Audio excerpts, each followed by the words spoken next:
to talk about the topic of trauma and how we deal with that in a seminary population here at Kenrick-Glennon Seminary. It would probably be best to first define what we mean by trauma.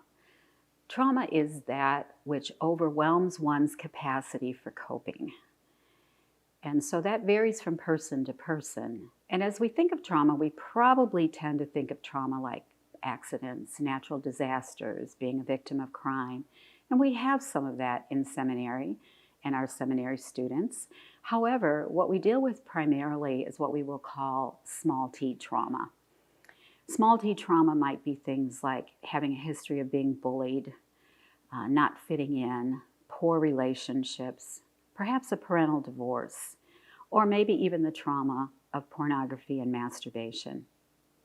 What happens with trauma then is that our coping skills become compromised. What we try to do with trauma is to respond with either fight, flight, or freeze. And of course, fight would mean that we're leaning into something, we're being assertive, we're using our problem-solving skills, we're defending ourselves in a very positive way. Flight is about minimization or maybe backing out of something or not getting involved in something. And freeze is simply about not really knowing what to do. Those are all good options.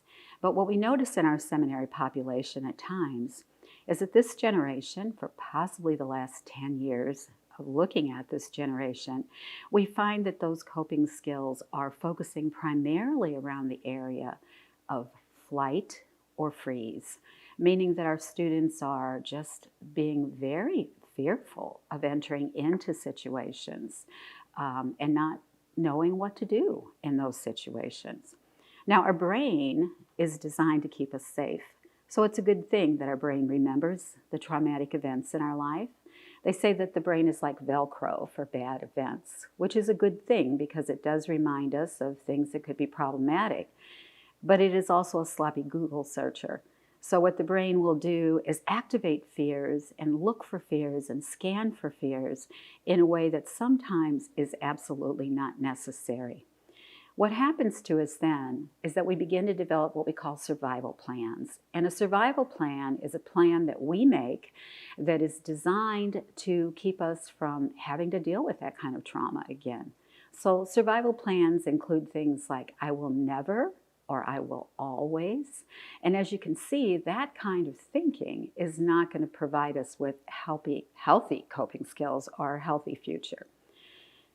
The other thing that happens then is that so many of those fears get triggered in our daily life. And for this particular population, there's a lot of fear of being left out, being not liked, about doing the wrong thing, making mistakes, getting others angry with them.